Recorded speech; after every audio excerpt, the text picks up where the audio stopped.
Welcome to my YouTube channel JP commerce online classes learning with Jayaprakash.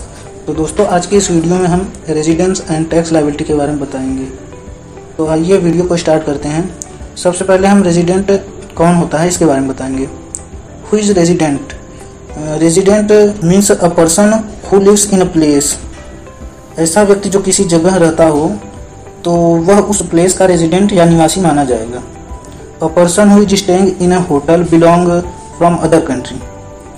अगर किसी अन्य देश का व्यक्ति है, मान लीजिए कोई व्यक्ति होटल में ठहरा हुआ है, तो वह व्यक्ति उस होटल का निवासी माना जाएगा। और अब रेजिडेंट तो जान गए रेजिडेंट कौन होता है। अब रेजिडेंट कितने प्रकार के हो सकते हैं इसके बारे में जानते हैं। टाइप ऑफ रेजिडेंट, तो रेजिडेंट दो प्रकार के होते हैं। There are two type of resident. पहला रेजिडेंट, इसमें दो होते हैं, ऑर्डिनरी रेजिडेंट और नॉट ऑर्डिनरी रेजिडेंट, और दूसरा जो है वो नॉन रेजिडेंट। तो determination of residential status for individual के लिए हम रेजिडेंशियल स्टेटस कैसे निर्धारित करेंगे। तो इसके लिए दो कंडीशन है हमारे पास। पहला बेसिक कंडीशन होता है, दूसरा एडिशनल कंडीशन होता है। बेसिक कंडीशन में दो कंडीशन है। इसमें दो जो कंडीशन, बेसिक कंडीशन में जो दो कंडीशन है, इसमें दोनों में से कोई एक आपको फुलफिल करना पड़ेगा।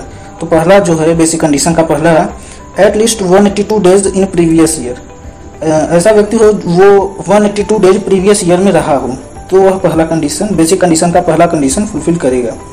और इसका जो दूसरा कंडीशन है वह यह है कि previous year 60 days plus 365 days in previous 4 years. मतलब यह है कि पिछले साल में वह 60 दिन रहा हो और पिछले 4 वर्षों में वह 365 दिन रहा हो, तो वह दूसरा कंडीशन फुलफिल करेगा।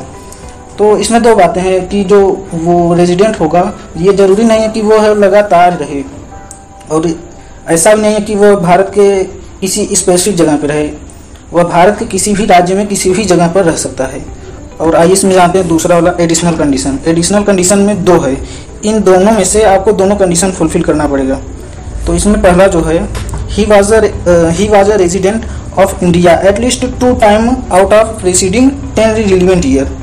मतलब ये हुआ कि आप प्रीवियस ईयर को छोड़ के जो 10 साल है उसमें आपको 2 बार रेजिडेंट रहना पड़ेगा। मतलब 182 डेज आपको रहना पड़ेगा। तो आप एडिशनल कंडीशन का पहला कंडीशन फुलफिल करेंगे।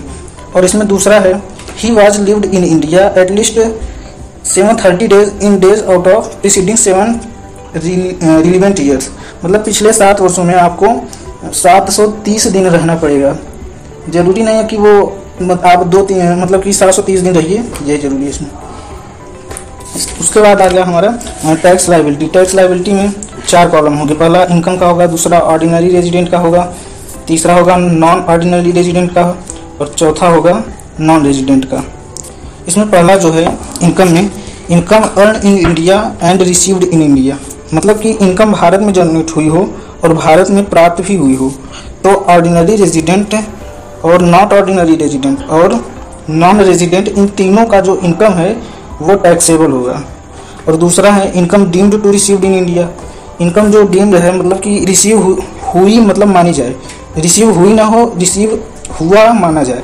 तो ऐसे इनकम में ऑर्डिनरी रेजिडेंट और नॉन ऑर्डिनरी रेजिडेंट और नॉन रेजिडेंट, इन तीनों का इनकम टैक्सेबल होगा। तीसरा है इनकम एकर्ड इन इंडिया। अगर आपका इनकम एकर्ड हो रहा है इंडिया में, तो तीनों का इनकम टैक्सेबल माना जाएगा। और चौथा है income deemed to be accrued in India. अगर आपका इनकम एकर्ड हो रहा है इंडिया में और मतलब कि डीम्ड टू बी एकर्ड हुआ माना जा रहा है, तब भी आपका जो है ordinary resident, not ordinary resident और नॉन रेजिडेंट, इन तीनों का इनकम टैक्सेबल माना जाएगा। नेक्स्ट है इसमें 5वां, any business established in out of India and controlled by Indian government. अगर आपका कोई बिजनेस है वो आउट ऑफ इंडिया है और कंट्रोल इंडियन गवर्नमेंट के द्वारा हो रहा है, तो इसमें ऑर्डिनरी रेजिडेंट और नॉन ऑर्डिनरी रेजिडेंट, इन दोनों का इनकम टैक्सेबल होगा, और जो नॉन रेजिडेंट है इसका इनकम टैक्सेबल नहीं होगा। नेक्स्ट है इसमें any business established in out of India and not controlled by Indian government.